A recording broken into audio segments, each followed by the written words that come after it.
तो ठीक है, आज हम सेट्स के बारे में स्टडी करेंगे और सेट्स क्या होता है, इसका थोड़ा-सा हम इन डेप्थ स्टडी करना चाहूँगा क्योंकि शायद हमारे पास थोड़ा-सा टाइम है और उस टाइम को हम सदुपयोग करके सेट्स के बारे में और ज़्यादा कुछ जो हम जान सकते हैं, उसको हम we will try to understand that. So जी। पहले सेट्स के बारे में स्टडी करने से पहले हमें पता चलना चाहिए अथवा सेट्स का हिस्ट्री क्या है? ये सेट्स आया किधर से और ये सेट्स क्यों चाहिए? ये होता है कि प्रत्येक जभी भी हम कुछ भी टॉपिक स्टडी करेंगे अथवा स्टडी करते हैं, तो हमें एक चीज़ का ख़्याल रखना चाहिए। वो एक चीज़ में 5 चीज़ छुपे हैं, वो है 5 डब्ल्यूएच क्वेश्चन्स उसमें आंसर होना चाहिए। Why, where, what, how, when like that 5 WH questions हमें आंसर करना पड़ेगा। तो ऑब्वियसली सेट्स आया है, इसका बहुत लंबा-सा हिस्ट्री भी है, पर उसमें हम नहीं जाएँगे। तो ऐसा करते हैं कि पहले हम समझना चाहिए कि ये नंबर्स किधर से आया। नंबर्स हम कह सकते हैं कि ये for the use of Mankind किसी चीज़ को वो काउंट करने के लिए स्पेशली हमें कहना चाहिए तो वो काउंट करने के लिए आया है। तो नंबर्स तो एक एब्स्ट्रैक्ट कॉन्सेप्ट है ना? नंबर्स एक एब्स्ट्रैक्ट कॉन्सेप्ट है। वो यस। एब्स्ट्रैक्ट कॉन्सेप्ट क्यों बोलते हैं इसको? क्योंकि हम नंबर्स को समझ सकते हैं, पर हम अपने 5 इंद्रियों से उसको फ़ील करने से टच अथवा फ़ील अथवा हियर अथवा सी ये कुछ सब कुछ हम नहीं कर सकते, है ना? इसलिए ये एक एब्स्ट्रैक्ट कॉन्सेप्ट है। ये एक एब्स्ट्रैक्ट मैथमेटिकल कॉन्सेप्ट है। नंबर्स एक एब्स्ट्रैक्ट मैथमेटिकल कॉन्सेप्ट है। तो ये जो नंबर्स है, ये नंबर्स को हम और किस तरीके से समझ सकते हैं? ये नंबर्स को हम किस तरीके से और दूसरी तरीके से समझ सकते हैं? ये काम किया था एक इंसान ने, जिसका नाम था कैंटोर और ये सेट थ्योरी के प्रतिपादक भी है और जॉर्ज कैंटोर इसको इनका नाम और इन्होंने सेट थ्योरी का तो बहुत लंबा सा हिस्ट्री है, उसमें नहीं जाएँगे पर एक स्टैंड पॉइंट लेंगे तो हम कह सकते हैं कि जॉर्ज कैंटोर ने सेट थ्योरी को स्टार्ट किया है, हम कह सकते हैं। तो इन्होंने क्या किया कि सपोज़ अगर हम अपने 2 हाथ लें, suppose we have 2 hands and in those 2 hands suppose this is my left hand and this is my right hand तो आप कैसे कह सकते हैं कि हमारे 2 हाथ में इक्वल नंबर ऑफ उँगलियाँ है? ये आप कैसे कह सकते हैं? काउंट करके सर। हाँ, एक तरीका क्या है, आप काउंट कर सकते हैं और दूसरा तरीका हमें जॉर्ज कैंटोर ने दिया, वो क्या है कि सपोज़ आपके पास ये मैंने एक अ, ये मेरा एक हैंड हो गया सपोज़ ये फिंगर से मेरा ड्राइंग थोड़ा पुअर है, ठीक है। सपोज़ ये मेरा फिंगर्स है, ये मेरा 5 फिंगर्स 1, 2, 3, 4, 5 फिंगर्स हो गए। तो अगर इस उँगली को मैं दूसरे हाथ के एक उँगली से मिला सकता हूँ, दूसरी उँगली के दूसरे हाथ को सेम जैसे थंब से मिल सकता है, यस सर। इंडेक्स फिंगर से मिल सकता है। तो ऐसे करके भी हम बता सकते हैं कि 2 हाथ में इक्वल नंबर ऑफ क्या है, उँगलियाँ है ना? Yes sir. यस, ये तरीका क्या है? 1 टू 1 कॉरेस्पॉन्डेंस के तरीके से हम बता सकते हैं कि दोनों हाथ में इक्वल नंबर ऑफ फिंगर्स है। ठीक है, आप समझ गए 1 टू 1 कॉरेस्पॉन्डेंस की बात ये? जी सर। तो जॉर्ज कैंटोर ने क्या बताया कि ठीक है, तो हम नंबर्स को एक ये 1 टू 1 कॉरेस्पॉन्डिंग के कॉन्सेप्ट से आगे बढ़ा सकते हैं। इसे 1 टू 1 कॉरेस्पॉन्डेंस ही बताया था इन्होंने और ये कॉन्सेप्ट जॉर्ज कैंटोर ने नहीं दिया है, उन्होंने ऐसे यूज़ किया है। जैसे पहले-पहले क्या होता था जो शेफ़र्ड्स थे, वो शेफ़र्ड्स क्या करते थे, सपोज़ उनके पास 5 गाय होती थी, ठीक है? तो इनके बैग में 5 पेबल्स होते थे और वो गाय कैसे काउंट करते थे? प्रत्येक पेबल के लिए 1 गाय होता था। ठीक है? 5 pebbles, 5 cows. So, for 1 pebble, 1 cow, ऐसे वन टू वन कॉरेस्पॉन्डेंस के कॉन्सेप्ट से वो जाते थे। तो नंबर्स का एक और कॉन्सेप्ट क्या हुआ, वन टू वन कॉरेस्पॉन्डेंस। अगर ये कॉन्सेप्ट हम लिए तो अगर इस कॉन्सेप्ट को हम इलाबोरेट करेंगे तो ये बहुत ज्यादा इलाबोरेशन हो सकता है। इसका इलाबोरेशन हम इनफाइनाइट सेट्स के लिए भी कर सकते हैं, पर ये ठीक है। तो जॉर्ज कैंटोर ने क्या किया, सेट थ्योरी का एक कॉन्सेप्ट निकाला, ऐसे वन टू वन कॉरेस्पॉन्डेंस कर सकते। तो कभी हमें समय रहेगा तो ये जॉर्ज कैंटोर का बहुत ही प्यारा सा और बहुत ही अच्छा थ्योरी है, जिसको हम स्टडी करेंगे कभी हमें समय रहे तो। ठीक है, अगर अब हम चलेंगे कि सेट थ्योरी के अंदर हम थोड़ा सा चलेंगे, और सेट थ्योरी जिसको जॉर्ज कैंटोर ने डिस्क्राइब किया, पहले तो मैथमेटिकल थ्योरी तो नहीं था, और जो गाय भैंसिया बकरियां चराते थे उन्होंने तो सेट थ्योरी का मैथमेटिकल कॉन्सेप्ट तो नहीं दिया था। पर जॉर्ज कैंटोर ने आकर सेट थ्योरी को एक ग्राउंडिंग दिया। लाइक फिजिक्स में आपने सुना होगा थ्योरी ऑफ एवरीथिंग, है ना? Yes sir. हाँ, ऐसे ही सेट थ्योरी को भी क्या कहने लगे लोग, ये तो एक मैथ का थ्योरी ऑफ एवरीथिंग है, क्योंकि सभी चीज को क्या किया जा सकता है, we can make sets out of them. ठीक है, और जॉर्ज कैंटोर ने निकाला एक नाइव सेट थ्योरी का कॉन्सेप्ट उन्होंने निकाला, और ये नाइव सेट थ्योरी को कैसे डिस्क्राइब किया, by natural language, simply natural language. और जो सेट थ्योरी हम पढ़ेंगे वो सिर्फ एक सिंपल नेचुरल लैंग्वेज से हम डिस्क्राइब करते हैं, like A is set of B, A is subset of B, और B is proper set of A, like that. वो एक नेचुरल लैंग्वेज में हम डिस्क्राइब करते हैं, थोड़ा लॉजिक का सिंबल्स हम प्रयोग करते हैं, पर उसे हम नेचुरली डिस्क्राइब करते हैं। और जैसे सेट में आपको पता ही होगा, ये हम वेन डायग्राम्स का कॉन्सेप्ट भी प्रयोग करते हैं, और एक बुलियन अलजेब्रा, वो बुलियन अलजेब्रा की भी हम कॉन्सेप्ट्स को प्रयोग करते हैं। पर क्या हुआ कि ये जो नाइव सेट थ्योरी है, हम थोड़ा सा सेट थ्योरी की हिस्ट्री के बारे में देख रहे हैं, तो अगर किसी पॉइंट में आपको समझ नहीं आया तो बता दीजिएगा। ये जस्ट सेट थ्योरी क्या है, और हम जो सेट थ्योरी को ज्यादातर स्टूडेंट्स क्या होता है कि ये सेट थ्योरी सिंपल है, इसको स्टडी करने की जरूरत नहीं है जैसा सोचते हैं। पर मुझे क्या लगता है कि ये सेट थ्योरी जो है, हर एक जो सब्जेक्ट हम स्टडी करेंगे, जैसे मैथ्स में हम अब क्या स्टडी करेंगे, फंक्शंस, फंक्शंस के बाद हम कैलकुलस का स्टडी करेंगे। तो सभी जो मैथ्स का विधा है उसमें सेट थ्योरी का ग्रेट फाउंडेशन, अथवा वो पक्का वाला फाउंडेशन अगर सेट में नहीं बसा तो वो कुछ ऐसा होगा कि नहीं, कुछ तो हम समझ नहीं पा रहे, इसका डोमेन क्या है, इसका रेंज क्या है, सिंपल चीजों में हम फंस जाता है। तो इसलिए हम ये सेट थ्योरी का कॉन्सेप्ट थोड़ा अच्छी तरीके से देखना चाहते हैं, और मुझे क्या लगा कि शायद हमको आपको जितना हो सके उतना सेट थ्योरी से फेमिलियरिटी बनाने का इच्छा हुआ, तो हमने थोड़ा सा रिसर्च करके आपके लिए थोड़ा और कॉन्सेप्ट इसमें ऐड कर दिया है जो टेक्स्ट बुक में नहीं है। तो देखते हैं, एक पैराडॉक्स आ गया है, आपने ये पैराडॉक्स सुना है, बारबर्स पैराडॉक्स आपने कभी सुना है? वॉइस इशू जी सर, वॉइस प्रॉब्लम।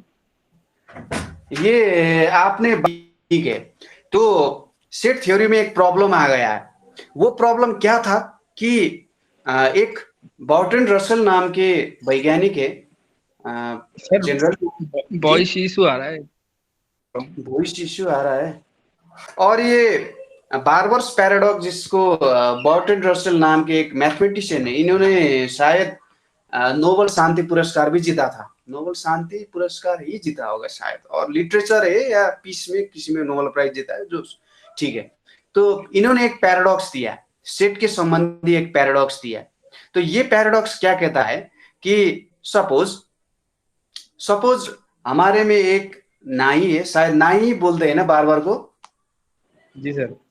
हाँ, तो बार्बर है, वो बार्बर क्या करता है कि वो उन लोगों को ही सेव करता है, बार्बर सेव्स ओनली, और not only, all those and those only who don't save themselves. Yes. तो बार बार किस किस को सेव करता है? जो खुद को सेव नहीं करते तो उनको बार बार सेव करता है, ठीक है? तो बार बार को कौन सेव करता है? Other candidate.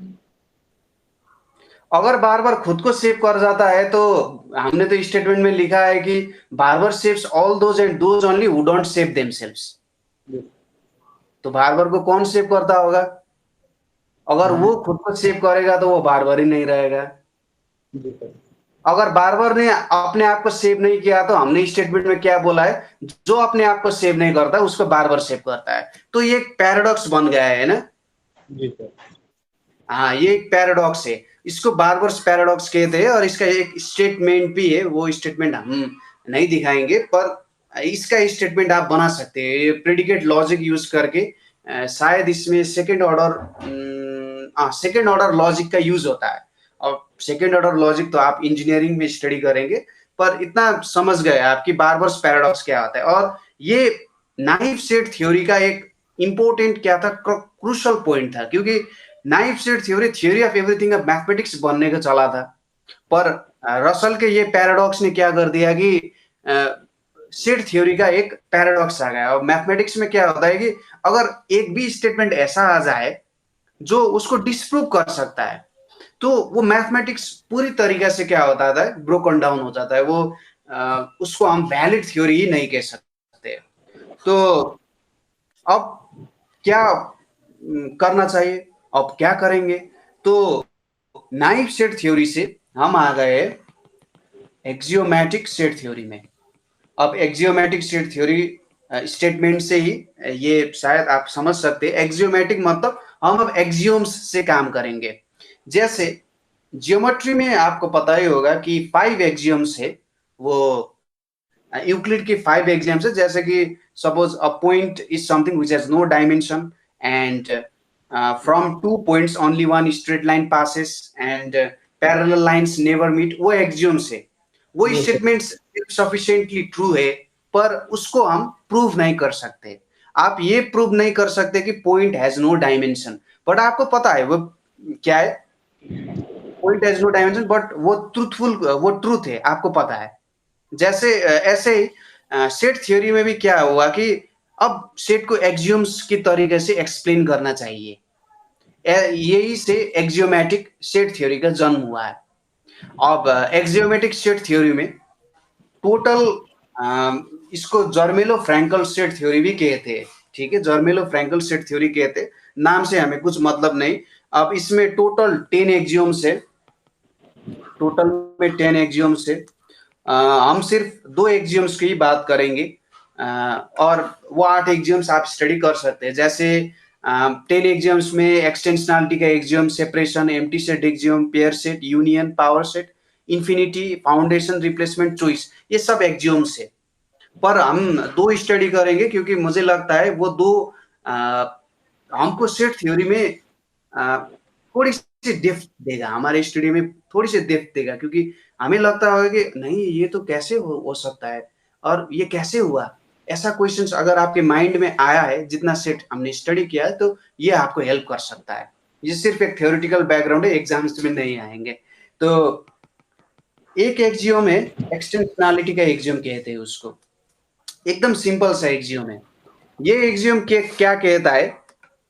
सपोज हमारे पास सेट्स है, sets which have equal sorry अथवा इक्वल नहीं, sets which have same number of elements, क्या होता है सेम नंबर ऑफ एलिमेंट्स अथवा same members are same sets. तो इसने क्या कहा, एकदम सिंपल सा स्टेटमेंट है, एकदम सिंपल सा, कोई भी कुछ भी नहीं है, कि अगर 2 चीज में सेम नंबर ऑफ एलिमेंट्स है, अथवा सेम नंबर नहीं कहेंगे, सेम एलिमेंट्स है, sets which have same elements are same sets. ये इसको प्रूव करने की जरूरत नहीं है, क्योंकि वो हमें पता है कि वो ट्रूथफुल बात है ना? अगर 2 सेम एलिमेंट्स है तो वो सेम सेट्स ही होगा, ठीक है? पर इससे हम 2-3 ऐसा रिजल्ट निकालेंगे कि आपको लगेगा कि नहीं ये बहुत ही इंपॉर्टेंट है। जैसे हम सेट्स में क्या कहते हैं कि order of elements does not matter, ठीक है? Order of elements does not matter कहते हैं हम। तो आपने कभी सोचा है कि ऑर्डर क्यों नहीं मैटर करता है? ये इसमें क्या चीज है जिससे हम कह सकते हैं कि सेट्स में ऑर्डर मैटर नहीं करता?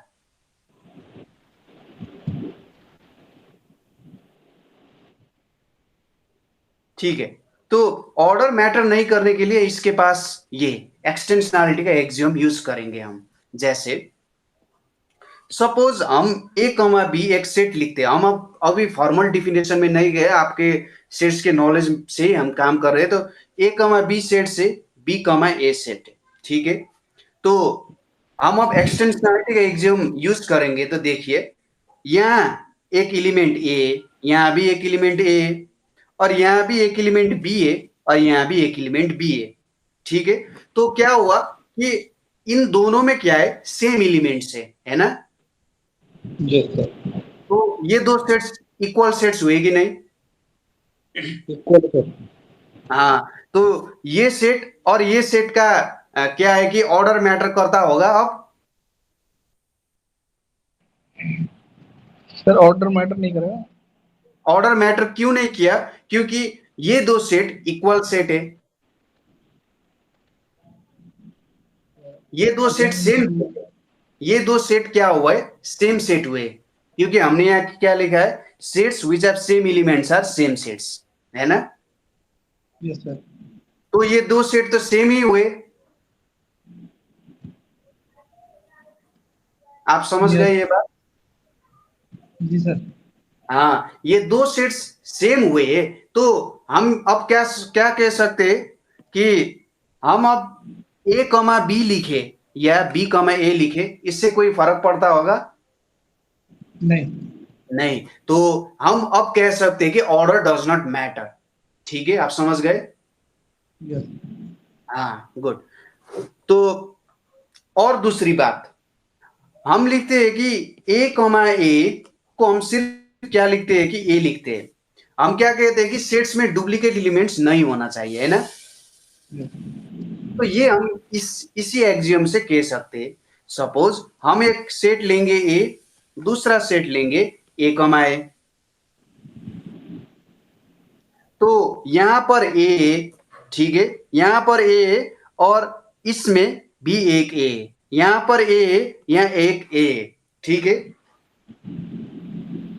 तो इन दोनों में सेम एलिमेंट्स हुए कि नहीं? सेम है सर। जी, सेम एलिमेंट्स है। हमने यहां पर क्या कहा है, ठीक देखिए, हमने कहा है कि सेम एलिमेंट से, सेम नंबर ऑफ एलिमेंट्स तो नहीं कहा है ना? यस।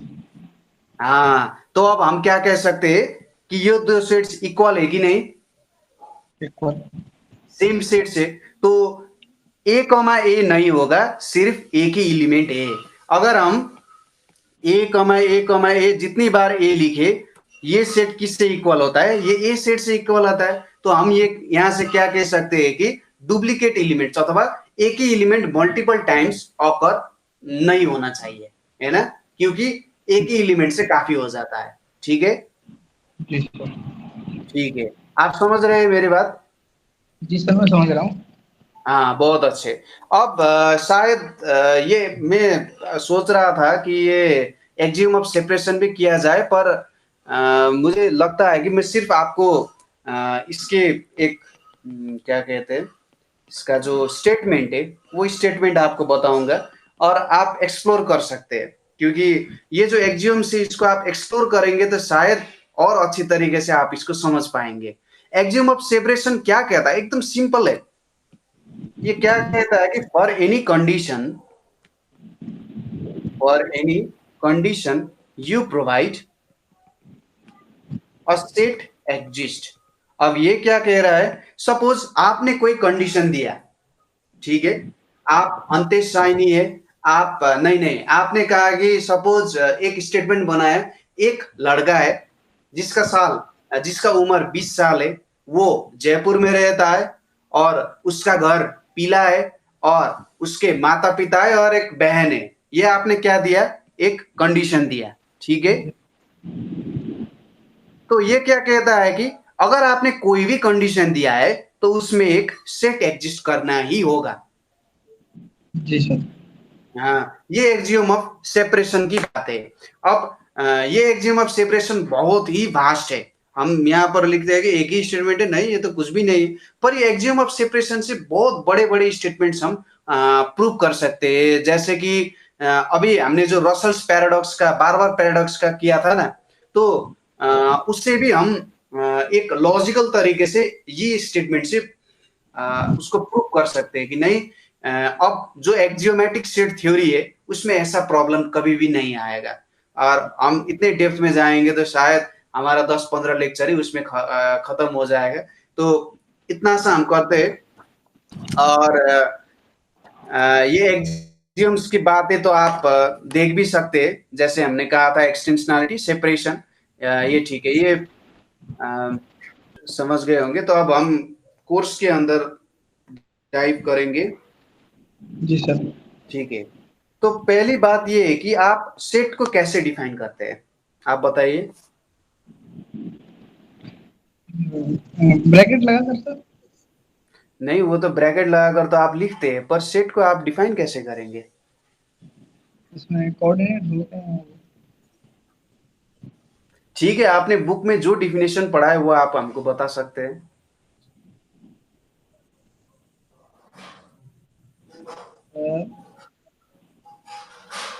मैं तो सर कोऑर्डिनेट को डेफिनाइट करने के लिए जिसमें कोष्टक ब्रैकेट के अंदर राइट नहीं नहीं, करते हैं। ठीक है। तो वो तो कोऑर्डिनेट्स की बात हो गई। वो कोऑर्डिनेट्स एक सेट का ही एक्सप्लेनेशन, वो ऑर्डर्ड पेयर का एक्सप्लेनेशन लेता है। पर अगर आप एक 5 क्लास के बच्चे को एक्सप्लेन करेंगे तो सेट, उसने पूछा कि भैया सेट क्या है, तो आप उसको क्या जवाब देंगे?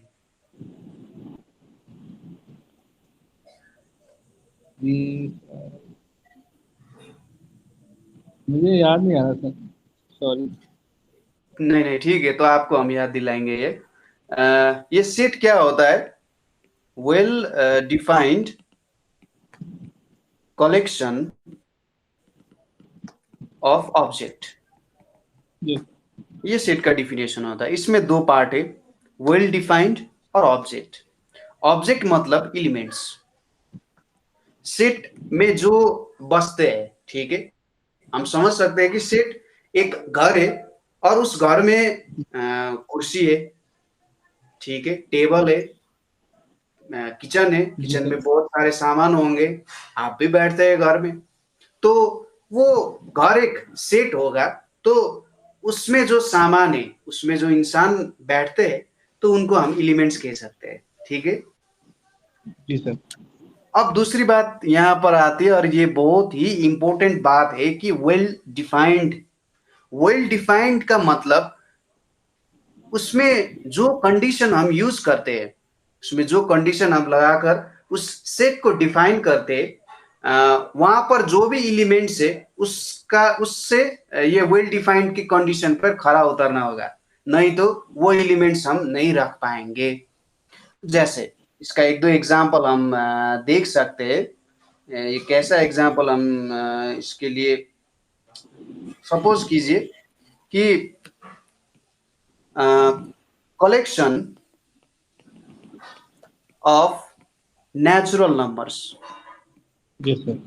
अगर हम कलेक्शन ऑफ नेचुरल नंबर्स लेंगे, suppose collection of natural numbers क्या होगा, 1 2 3 4 5 ऐसे डॉट डॉट होगा।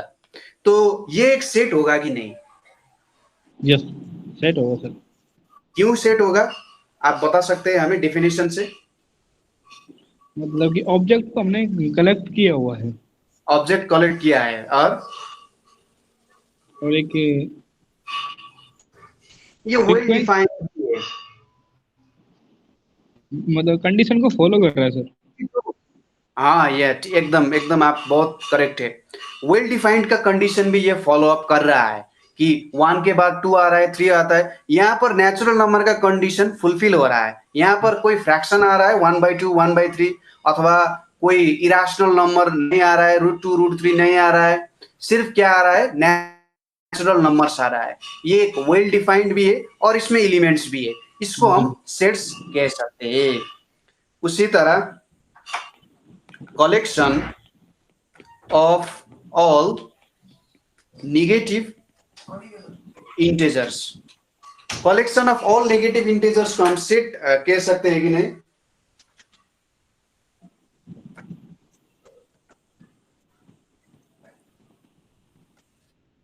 Antesh, yes sir. Collection of all negative integers हम सेट कह सकते हैं कि नहीं?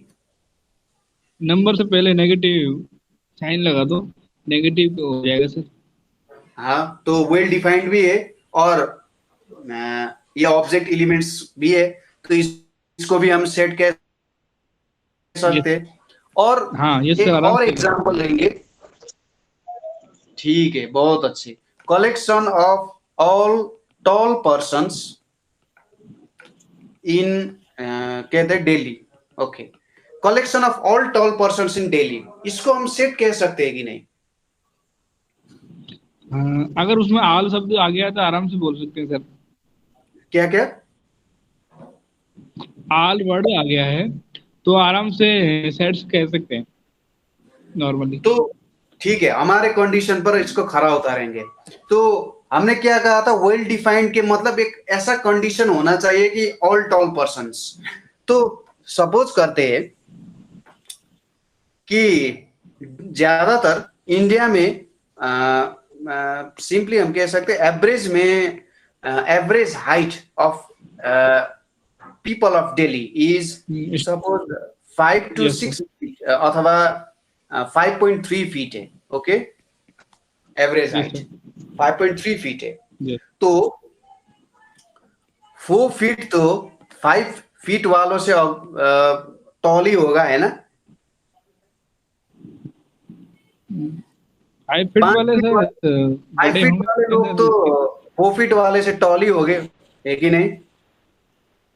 जी सर, ऑब्वियस है। और 4 फीट वाले लोग 3 फीट वाले लोग से भी टॉल ही है, 3 फीट वाले लोग भी होंगे। Yes sir. और ये 6 फीट वाले लोग तो 5 फीट वाले से भी टॉल ही होंगे। Yes sir. तो किस किस इंसान को हम इधर ये सेट में रख सकेंगे? इसके अंदर हम तीन एवरेज अपन को 5.3 लेना है, तो ये 4, 5, 6। तो 4, 5, 6 भी नहीं रख सकते, क्योंकि अगर ये 3 फीट से भी शॉर्ट पीपल तो हो भी सकते, 2 फीट वाले लोग भी हो सकते। अगर हम अभी अभी पैदा हुआ बच्चे की बात करेंगे तो वो तो 2 फीट भी नहीं होगा, है ना? जी सर। तो ये क्या हुआ कि ये सेट वेल डिफाइंड नहीं है। हम ये कह सकते हैं कि सेट के अंदर कंडीशन को फॉलो नहीं करेगा। हाँ, ये वेल डिफाइंड वाला कंडीशन, ये जो टॉल पर्सन है, इसका हम कोई वेल डिफाइंड अप्रोच से इसको आगे जा ही नहीं सकते। ठीक है? जी सर। हाँ, इसका कोई वेल डिफाइंड अप्रोच ही नहीं है, तो ये एक सेट नहीं होगा। आप समझ गए ये सेट क्यों नहीं है? जी सर, वो वेल डिफाइंड नहीं है सर, इसलिए। हाँ, बहुत अच्छे, ये वेल डिफाइंड नहीं है। स्टूडेंट लोग क्या होता है कि ये वेल डिफाइंड के कंडीशन ही समझ नहीं पाते, और सेट का कभी कभी क्या होता है कि क्वेश्चंस इस तरीके से आता है कि वो वेल डिफाइंड कंडीशन ही नहीं बनता है, और स्टूडेंट लोग उसका ये एलिमेंट्स क्या है, ऑब्जेक्ट्स क्या है, वो फाइंड करने में लग जाता है, जबकि वो एक कंडीशन ही नहीं देता है। तो हमको बहुत ही केयरफुली क्वेश्चन को स्टडी करके वो एक सेट बनता है कि नहीं, उससे पहले स्टडी करना चाहिए, फिर ही क्वेश्चन सॉल्व करना चाहिए। ठीक है? जी सर। उसी तरह collection of all presidents of USA, अगर हम यूएसए की सारे राष्ट्रपतियों के कंडीशंस कलेक्शन हम बनाएंगे तो ये सेट होगा कि नहीं? सर होगा सर, ये तो। क्यों होगा? सर वो सीक्वेंस में आएंगे ना वो। हाँ, क्योंकि प्रेसिडेंट्स तो कोई भी प्रेसिडेंट है, बाराक ओबामा प्रेसिडेंट है, जी ठीक सर। है। और मार्वल के हीरो तो प्रेसिडेंट नहीं है, वो तो फिल्म में ही प्रेसिडेंट है, पर जी सर। अपनी जिंदगी में तो प्रेसिडेंट नहीं है ना। तो जी प्रेसिडेंट का हम एक स्पेसिफिक कलेक्शन क्या कर सकते हैं, बना सकते हैं, जी सर। ठीक है। तो ये एक सेट है, आप समझ गए। जी सर। और एक एग्जांपल लेंगे और आप उसको एक्सप्लेन कीजिए। Collection of all intelligent people of क्या कह सकते हैं, Nepal. Okay, collection of all intelligent people of Nepal, ये सेट होगा कि नहीं? सर ये तो नहीं होगा। हाँ, ये नहीं होगा, क्योंकि इंटेलिजेंस कैसे नापे? कोई स्टूडेंट किसी सब्जेक्ट में इंटेलिजेंट हो सकता है, किसी कोई, अगर हम आईक्यू टेस्ट भी लेंगे तो भी हम बता नहीं सकते, क्योंकि कोई स्टूडेंट और ऐसा क्या होता है, लैडर स्ट्रक्चर जैसा बन जाता है। कोई यस। ये इससे कम इंटेलिजेंट है, पर इससे कम इंटेलिजेंट पीपल भी आएंगे, तो ये एक जी सर। सेट नहीं होगा, ठीक है। आप जी समझ गए। जी। Yes sir. तो हम सेट के एक पड़ाव आगे चल गए हैं, क्योंकि हमने समझ लिया कि वेल डिफाइंड का मतलब क्या होता है, ठीक है। वेल डिफाइंड और ऑब्जेक्ट्स का मतलब हमने समझ लिया है। जी सर। कोई प्रॉब्लम है? सर अगेन इशू प्रॉब्लम आ रहा है। वॉइस आवाज का इशू। प्रॉब्लम आ रहा है? नो, जी। अभी भी आ रहा है? जी सर। ओके। तो हम सेट को, सेट का रिप्रेजेंटेशन तो आपको पता ही होगा, जी सर। सेट को कैसे रिप्रेजेंटेशन किया जाता है। तो बताइए हमें कि सेट को कैसे कैसे रिप्रेजेंट किया जा सकता है। Well defined condition and object elements. नहीं नहीं, सेट को रिप्रेजेंटेशन करने का तरीका क्या है? जैसे हम अच्छा सेट को अच्छा। किस तरीके से लिख सकते हैं? ब्रैकेट्स एंड हाँ डॉट ठीक है, dot. Dot dot dot dot format, ठीक है। Yes sir. देखिए, एक होता है स्टेटमेंट फॉर्म, दूसरा होता है रोस्टर फॉर्म, रोस्टर फॉर्म, और तीसरा होता है set builder form, yes sir.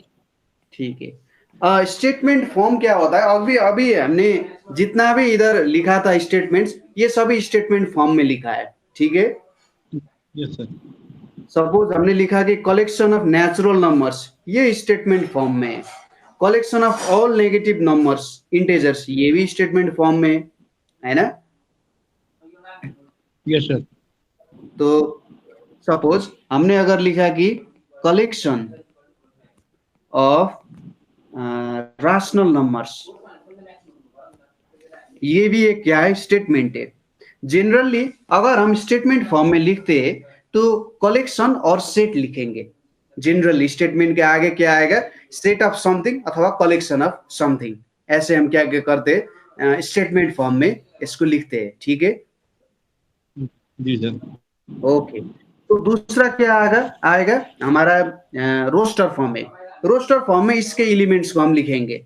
Suppose अगर हमने एक स्टेटमेंट दिया है, सिंपल से स्टेटमेंट लेंगे हम, सेट ऑफ नेचुरल नंबर, ये तो स्टेटमेंट फॉर्म में।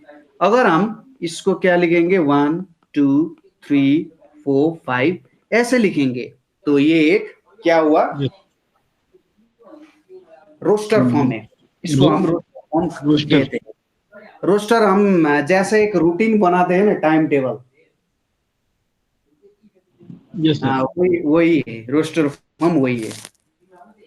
और जी सर। तीसरा फॉर्म है, उसको कहते हैं सेट बिल्डर फॉर्म, सेट जी सर। Builder form. तो ये सेट बिल्डर फॉर्म में क्या होता है, एकदम सिंपल है। सपोज इसका एक हमारे पास सेट है, a इक्वल्स टू 2 4 6 8। सेट को हम जनरली आगे कैपिटल लेटर से रिप्रेजेंट करते हैं। और अगर हम ऐसे A B C D again part, ये सेट से sir again again issue voice जी जी। वॉइस इशू आ रहा है सर अगेन दोबारा से भी। Voice issue. Sir miss. तो सेट बिल्डर फॉर्म में थे हम, ठीक है। Yes sir. अगर सेट बिल्डर फॉर्म में क्या होता है, सेट बिल्डर फॉर्म में सपोज ये a इक्वल्स टू 246 लिखा है हमने, ये चारों क्या है, इवन नंबर है ना। Yes sir. पहली बात। दूसरी बात, ये सब नेचुरल नंबर है ना। Yes yes. Even number natural number है, और हम कह सकते हैं कि ये लेस देन 10 वाले इवन नंबर है, 2 4 यस सर। 6 है। तो सेट बिल्डर में हम क्या करते हैं कि ये ए सेट कैसे बनता है, suppose A equals to x such that, इसको सच दैट बोलते हैं हम, x such that x equals to, हम क्या लिख सकते हैं इसको, x such that x is an even number less than 10, ठीक है। यस और हम क्या लिख सकते, x belongs to natural number, ऐसे लिख सकते। जी सर। अब सेट बिल्डर फॉर्म में क्या है कि ये सच दैट के बाद जो आता है इसको प्रॉपर्टी ऑफ x कह सकते हैं। जी सर। हाँ, ये सेट में x वाले एलिमेंट है, और ये x वाले एलिमेंट में क्या है, ये प्रॉपर्टी जब होल्ड करता है तो तभी ये a का एलिमेंट हो सकता है, ठीक है। जी सर। हाँ, ये आप समझ गए। अब इसका एलिमेंट्स अगर हम रोस्टर फॉर्म में लिखेंगे तो क्या क्या होगा,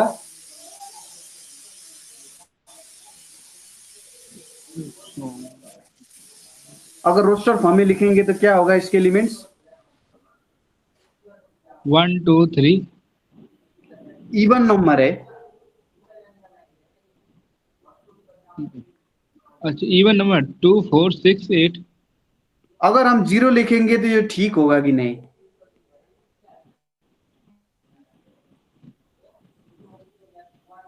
सर ये जीरो नंबर तो नहीं होगा सर। क्यों। पर ये इवन के अंदर काउंट नहीं किया जा सकता ना सर, ये तो जीरो तो। पर यहाँ पर हमने कंडीशन दिया है कि x एक नेचुरल नंबर है, और नेचुरल नंबर के अंदर जीरो होता है कि नहीं, होता है सर। नेचुरल नंबर में जीरो होता है। नहीं सर नहीं। Natural number starts with 1, whole number starts with 0। यार अब याद आया ठीक। सर, थोड़ा कंफ्यूज था ऐसे। हाँ ठीक है, ठीक है, जब कोई होल नंबर ये जीरो से। हाँ हाँ हाँ ठीक है, कोई बात नहीं, कभी कभी भूल जाते हैं। ठीक है, ये हाँ सर। बात आप सेट बिल्डर फॉर्म में लिख सकेंगे। तो हम आपको कुछ एक्सरसाइज देंगे, वो एक्सरसाइज आप ट्राई करेंगे तो शायद आपको बहुत अच्छी तरीके से और समझ आ जाएगा। जी सर। तो एक और सेट है, अगर अब हम थोड़ा सा सेट का स्टडी करेंगे, जो है एम्प्टी सेट। ये एम्प्टी सेट क्या होता है,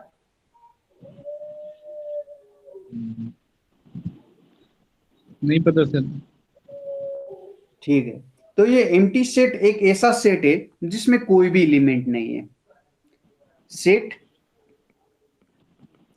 विच हैज नो एलिमेंट्स, इसको कहते हैं कि एम्प्टी सेट, ठीक है। तो हमने तो अभी अभी कहा था कि डेफिनेशन में कि set is a well defined collection of objects, पर अब सर कह रहे हैं कि एम्प्टी सेट भी एक सेट ही है, वो कैसे हो सकता है। No element. हाँ, एम्प्टी सेट में कोई भी एलिमेंट्स नहीं है, और सर कह रहे हैं कि नहीं ये तो सेट ही है, ठीक है। अब इसको समझने के लिए जो कॉन्सेप्ट पहले हमने बताया था कि एक्सियम ऑफ सेपरेशन है ना, वो एक्सियम ऑफ सेपरेशन से इसको प्रूफ किया जा सकता है, और इसका प्रूफ बहुत कह सकते हैं कि उसमें बहुत सारे लॉजिक के बातें यूज करेंगे। हम उसका प्रूफ नहीं देखेंगे, पर उस प्रूफ से जो रिजल्ट जैसे समझने के लिए जिसने रिजल्ट दिया है, तो जी सर। रिजल्ट हम याद कर सकेंगे। जैसे कि सपोज एक बैग है, सपोज करेंगे ये एक बैग है, ये जी बैग सर। में कुछ बॉल है, ठीक है।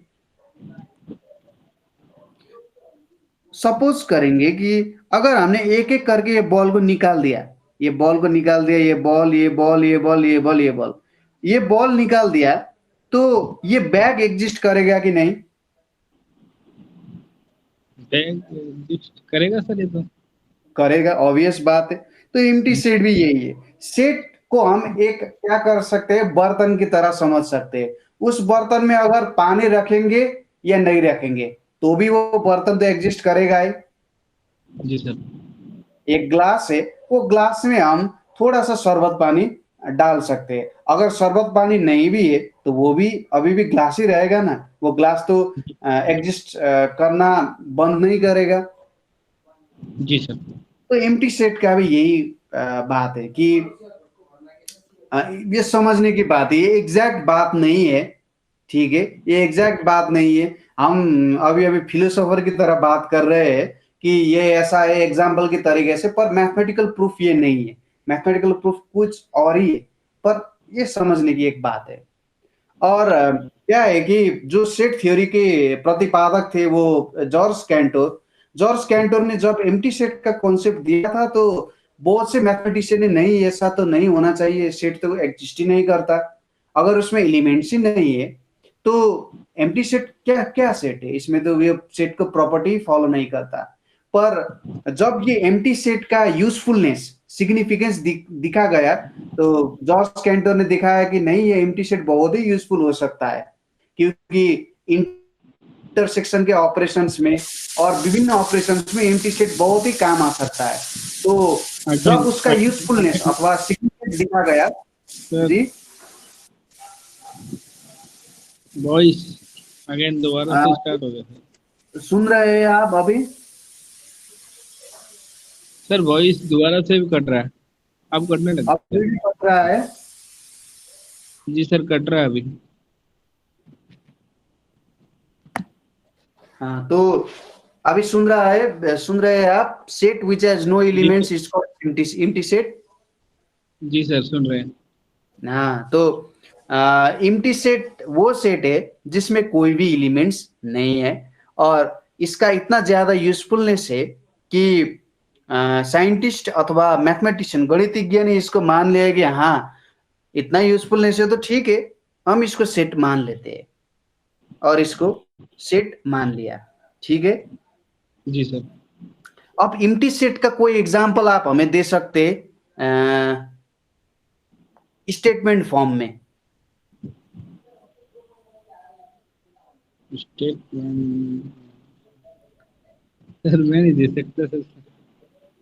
ठीक है, तो एम्प्टी सेट का एग्जांपल क्या हो सकता है? Set of numbers less than one, sorry, set of natural numbers less than one. तो देखिए एग्जांपल क्या हो सकता है, set of natural number less then one. अगर हम ये कहेंगे तो ये एक एम्प्टी सेट, इसमें कितने एलिमेंट्स होंगे? Set of natural numbers less than one, कितने नेचुरल नंबर्स होंगे जो वन से कम है? इनफाइनाइट हो सकते हैं सर। इनफाइनाइट हो सकता है। तो नेचुरल नंबर्स में कहां से स्टार्ट होता है नेचुरल नंबर? नेचुरल नंबर तो सर वन होता है, पर माइनस में भी तो आएगा सर, वो माइनस से।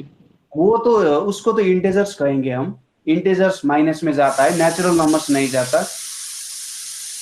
यस। हाँ नेचुरल नंबर तो वन से स्टार्ट होता है। हाँ, तो natural numbers less than one कितने हुए? एक भी नहीं होगा इस हिसाब से तो। एक भी नहीं होगा, तो ये एक एम्प्टी सेट हुआ कि नहीं? हुआ सर।